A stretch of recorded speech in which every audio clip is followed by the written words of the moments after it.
Kebanyakan orang di gym yang progresnya stuck di situ-situ aja, mereka biasa kurang secara protein. Dan beberapa dari mereka itu protes, gue itu susah untuk beli protein karena mahal. Ini tanggapan dari gue yang mungkin kalian perlu dengar. Kalau misalkan kayak gitu, maka permasalahan kalian bukan di fitness, tapi di ekonominya. Dan kalau misalkan kita ngomongin protein, kebanyakan orang misalkan ke warteg paling beli ayam satu, tahu, telur, atau mungkin tambahan sayur lainnya. Tapi untuk warteg di sebelah kantor gue, ketika gue datang dan gue makan ayamnya 2, ada tahu, ada sayur, itu kemungkinan sekitar 30-an ribu. Dan buat beberapa orang itu aja udah mahal banget. Nah kalau misalkan menurut kalian segitu udah mahal, gue bukannya untuk menjatuhkan kalian ya, tapi ya kalian fokus dulu lah untuk benerin keuangan kalian. Kalian gak bisa protes gitu loh kalau misalkan progres fitness kalian kok lambat. Ya gak apa-apa lambat, asal secara keuangan kalian itu meningkat. Ketika misalkan finansial ekonominya udah meningkat, maka kalian udah gak banyak mikir lagi tentang makanan. Nah dari situlah kita bisa beli sumber protein yang lebih berkualitas dan jumlahnya lebih banyak.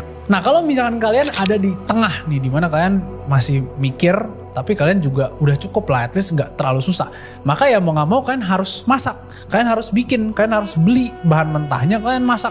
Dan kalian gak boleh protes di situ. Kenapa gak boleh protes? Ya istilahnya jam kerja kalian nih, harga per jam kalian itu masih rendah. Dan ketika kalian masak, itu kalian bisa lebih untung. Jadi pilihlah makanan yang tinggi protein dan jangan pelit. Kalau emang harus beli ayam 2 atau daging atau ikan, ya gak apa-apa gitu. Ini kan buat fitness progress kalian juga. Kebanyakan orang yang progresnya stuck di gym, selain kurang protein, mungkin juga nggak berani untuk kalori surplus. Mereka pikir takut gemuk. Padahal kalori surplus itu penting untuk pembangunan massa otot karena lebih anabolik. Nonton penjelasannya sampai habis. Nah, kalori surplus itu juga bisa membantu performa kalian di gym. Kalau misalkan performa kalian naik, maka massa otot kalian juga naik. Jadi selain dari surplus yang lebih anabolik, kita juga bisa dapat namanya enhancement effect dari over calories itu. Beberapa kasus nih, ketika misalkan gue dan klien gue naikin kalori, itu berat badan kita itu nggak naik terlalu jauh. Loh kok bisa? Gue analogin gini, kalau misalkan kalian surplus, maka kalian punya energi yang lebih. Nah beberapa kasus ketika kita surplus, performa kita juga lebih meningkat. Apalagi biasanya dari orang-orang yang sebelumnya defisit. Jadi ketika kita perbandingkan nih net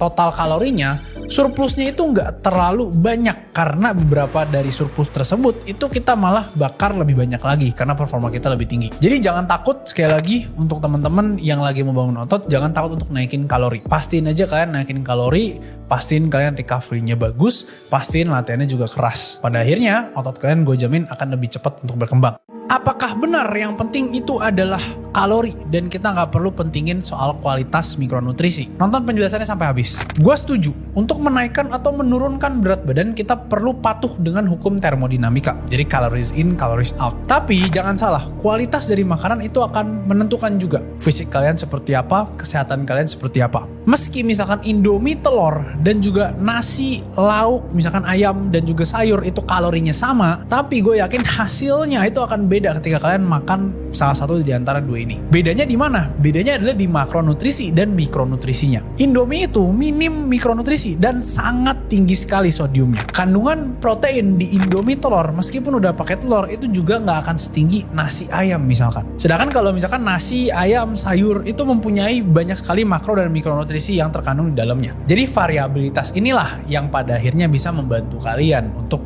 biar kalian lebih sehat, progres kalian lebih cepat, dan juga secara perasaan kalian pasti akan lebih fulfilled dengan makanan seperti itu. Sebenarnya ya sekali-sekali makan Indomie ataupun junk food yang lain nggak masalah, asal jangan dimakan terlalu sering dan menjadi kebiasaan. Tapi kalau misalkan kalian tanya gue nih, gue pasti akan prioritaskan ya kalori gue ke makanan-makanan yang memang kualitas itu tinggi. Buat kalian yang berat badannya stuck atau progres gymnya stuck, gue mau kalian dengar penjelasan terkait konsistensi yang satu ini. Kunci dari keberlangsungan atau sustainability itu adalah konsistensi dari kalian. Kalau misalkan kita nggak konsisten, kita akan sulit nih untuk men-track atau untuk mencatat atau at least untuk aware sama apa yang kalian makan dalam satu hari. Jadi buat teman-teman semua yang baru mau nge-gym, jangan sok-sokan dulu kalian intuitive eating sebelum kalian itu sebelumnya udah mencoba at least untuk mencatat apa yang kalian makan. Lagi pula dari survei dan juga dari pengalaman gue, orang-orang itu di awal ya itu kurang mempunyai akurasi yang tinggi sih dalam menilai makanan. Jadi lebih baik kalian tinggal makan dengan pola makan yang sama dan monoton dulu. Kenapa?